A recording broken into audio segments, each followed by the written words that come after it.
9 years ago, I worked for the US government in Iraq, helping rebuild the electricity infrastructure.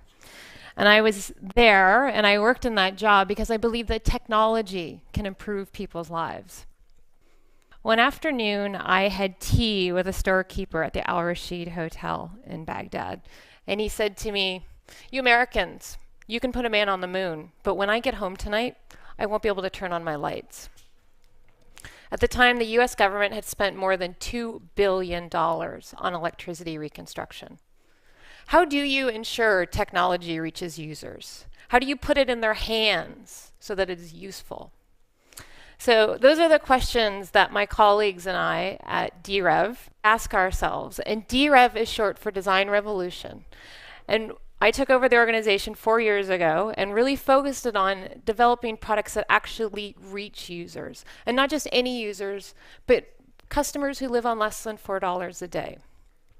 One of the key areas we've been working on recently is medical devices. And while it may not be obvious that medical devices has something in common with Iraq's electricity grid then, there are some commonalities.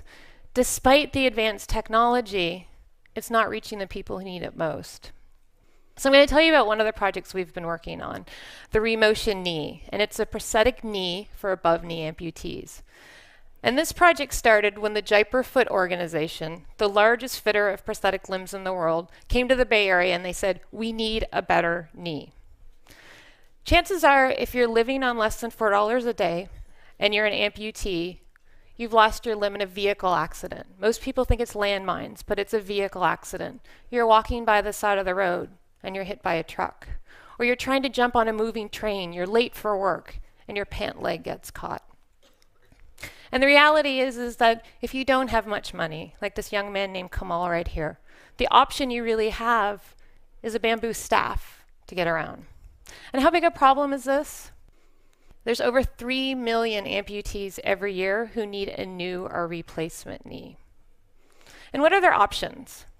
This is a high-end, this is what we would call a smart knee. It's got a microprocessor inside. It can pretty much do anything, but it's $20,000. And to give you a sense of who wears this, veterans, American veterans coming back from Afghanistan or Iraq would be fit with something like this. This is a low-end titanium knee. It's a polycentric knee. And all that means is the mechanism, it's a 4-bar mechanism that mimics a natural human knee. But at $1,400, it's still too expensive for people like Kamal. And lastly here, you see a low-end knee. This is a knee that's been designed specifically for poor people.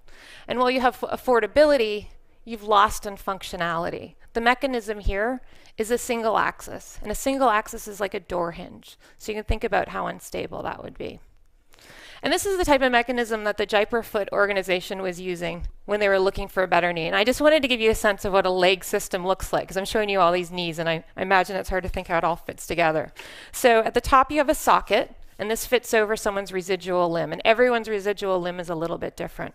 And then you have the knee, and here I've got a single axis on the knee so you can see how it rotates, and then a pylon, and then a foot. And we've been able to develop a knee, a polycentric knee, so that type of knee that acts like a human knee, mimics human gait, for $80 retail.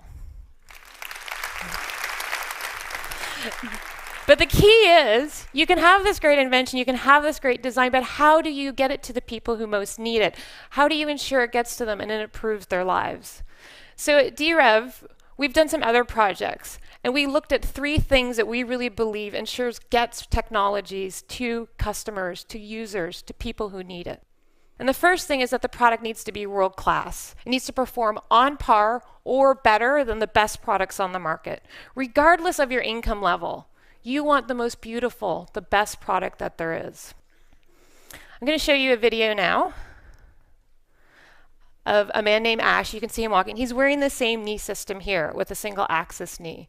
And he's doing a 10-meter walk test. And you'll notice that he's struggling with stability as he's walking. And something that's not obvious, that you can't see, is that it's psychologically draining to walk and to be preventing yourself from falling.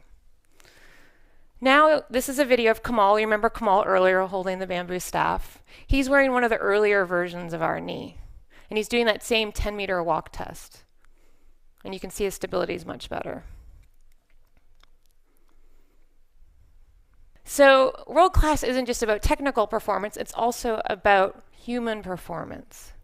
And most medical devices, we've learned as we've dug in, are really designed for Westerners, for wealthier economies. But the reality is our users, our customers, they do different things. They sit cross-legged more. We see that they squat, they kneel in prayer. And we designed our knee to have the greatest range of motion of almost any other knee on the market. So the second thing we learned, and this leads into my second point, which is that we believe that products need to be designed to be user-centric.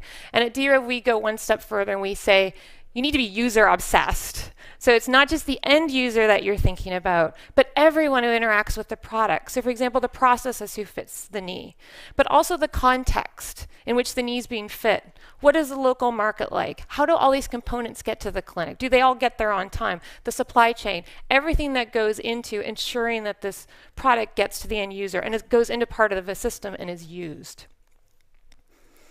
So I wanted to show you some of the iterations we did between the first version, the diaper knee. So this is it right here. Notice anything about it? It clicks. We had seen that users had actually modified it. So do you see that black strip right there? That's a homemade noise dampener. We also saw that our users had modified it in other ways. You can see there that that particular amputee, he had wrapped bandages around the knee. He had made a cosmesis. And if you look at the knee, it's got those pointy edges, right? So if you're wearing it under pants or a skirt, or it's really obvious that you're wearing a prosthetic limb. And in societies where there's social stigma around being disabled, people are particularly acute about this. So I'm going to show you some of the modifications we did. We did a lot of iterations, not just around this, but some other things. But here we have the version 3, the remotion knee. But if you look in here, you can see a noise dampener. It's quieter. The other thing we did is that we smoothed the profile. We made it thinner. And something that's not obvious is that we designed it for mass production. And this goes into my last point. We really truly believe that if a product is going to reach users at the scale that it's needed, it needs to be market-driven. And market-driven means that the products are sold. They're not donated. They're not heavily subsidized. A product needs to be designed to offer value to the end user. It also has to be designed to be very affordable. But a product that is valued by a customer is used by a customer, and use is what creates impact. And we believe that as designers, it holds us accountable to our customers. And with centralized manufacturing, you can control the quality control, and you can hit that $80 price point with profit margins built in. And those profit margins are critical, because if you want to scale, if you want to reach all the people in the world who possibly need a knee, it needs to be economically sustainable. So I want to give you a sense of where we're at. We have fit over 5,000 amputees. And one of the big indicators we're looking at, of course, is does it improve lives? Well, the standard is someone still wearing their knee 6 months later? The industry average is about 65%. Ours is 79%. And we're hoping to get that higher. Right now, our knees are worn in 12 countries. This is where we want to get, though, in the next 3 years. We'll double the impact in 2015, and we'll double it each of the following years after that. But then we hit a new challenge, and that's the number of skilled prosthetists who are able to fit knees. So I want to end with a story of Purnima. Purnima was 18 years old when she was in a car accident where she lost her leg.